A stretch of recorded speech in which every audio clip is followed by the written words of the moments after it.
I wouldn't say technically. I would say we are financially independent. Well, you know what? Technically is a good way to say that. I will take that back and agree with you, because I do have a job which is not allowed according to the Internet Retirement Police, but I don't care what they say. I'm going to have my job because I really like my job. And we have enough money based on the 4% rule. We have enough money to never have to work again. And then Carl was kind of leery about quitting his job. So he stayed on until we doubled it. And then he's like, okay, I'm going to leave. Or maybe it was before then. But yeah, we definitely have 2x what we think we need for the 4% rule. And I have a job, and my job provides health insurance and a salary that we can live off of and continue to save. I max out my 401k every year. I max out my HSA every year. So I don't need to touch that right now. But if I quit tomorrow, we have enough that neither one of us has to work again. Your answer was so like rich with like jargon and stuff that I know maybe a year ago I wouldn't have followed like much of what you said. But it's interesting that this whole like subculture of FI, and it's pretty cool because there's like, again, just vocabulary and definitions that other people don't know about. So for the people that don't know, like, what's the quick definition of the 4% rule?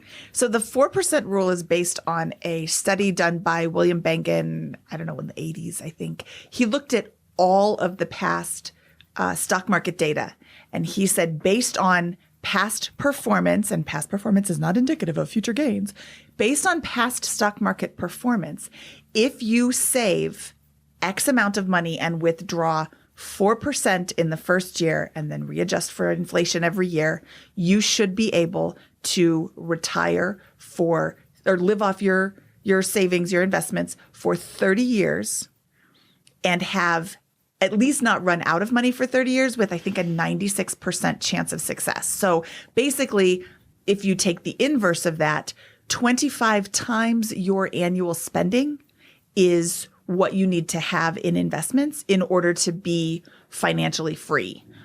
So our number, just like most people, we spend about $40,000 a year.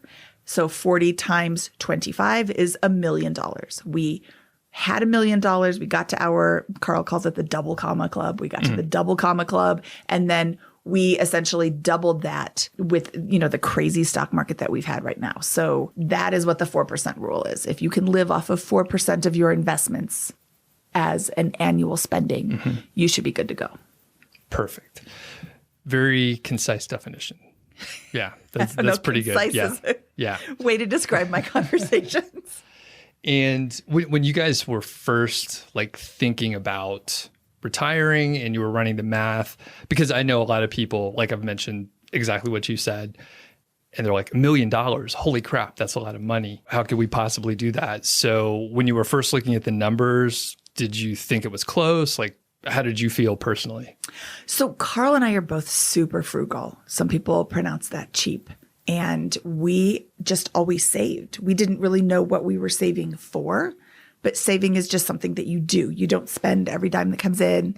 You invest it in the stock market and in real estate. Real estate is my love, and the stock market is his true love. He invested in the stock market. He was a tech guy, and he was fascinated in the early 2000s. He was fascinated by all of these internet companies that are coming out. Facebook was this thing, and Google, he was working on a project. He's a computer programmer and was having a problem. And he was like, oh man, does anybody know how to fix this? And one of his friends said, oh, Google it. He's like, what is that? And it's kind of hard to imagine now. There was a time where people didn't know what Google meant.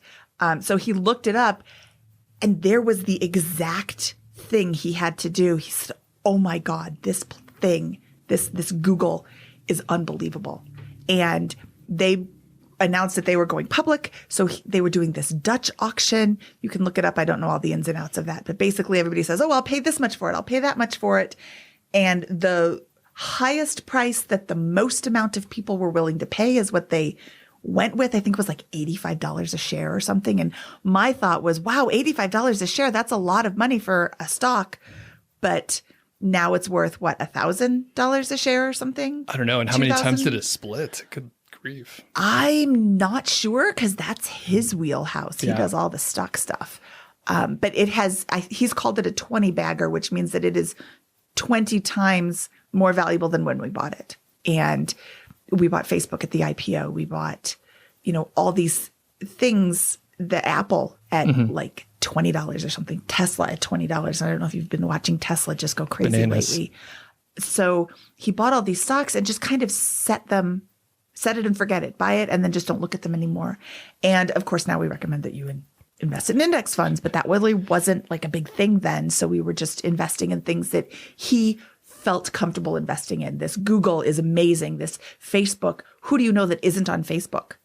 I met one lady last night at a meetup who isn't on Facebook. Literally everybody else I know at least has an account if they're not on it every single day. He would invest in that. And we had approximately $580,000 just in various investments when he discovered financial independence. So that was the end of 2012, beginning of 2013. And at that point, the market started going crazy. And so we had a really good leg up, but it was, I don't want to say it was all this money that we weren't using because you're never not using money. You're doing something with it. But it was this money that we didn't need to live. So we had invested it and then it just went crazy. And when we hit the double comma club, it was like the week before his 40th birthday. And he was so excited about that. And now I can't remember what the question was that you asked me. It was what did you have for breakfast? And we ended up here. A pot of coffee. So basically a million sounds like a lot, but because you guys were in your basically like mid to late 30s, you guys saved pretty well. You weren't going crazy as far as spending, and you were generally living within your means for 20 plus years. Yes. Well, I would say we were living well below our means.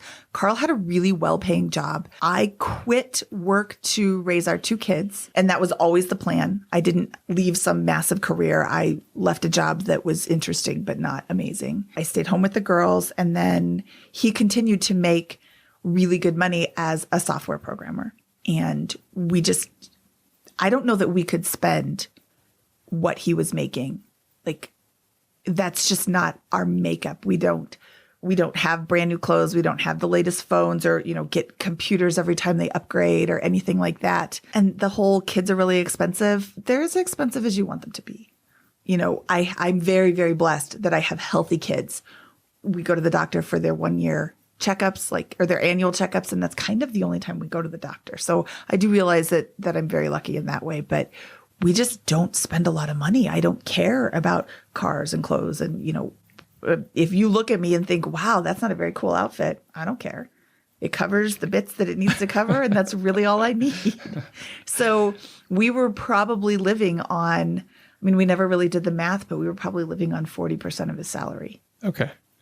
And it's amazing too, because and by the way, if people want to follow along the journey, like go back in time, Carl documented on his blog 1,500 days. So he tracked it along the way before you were retired. So, correct. Or before he left his corporate job, yes. To be more specific.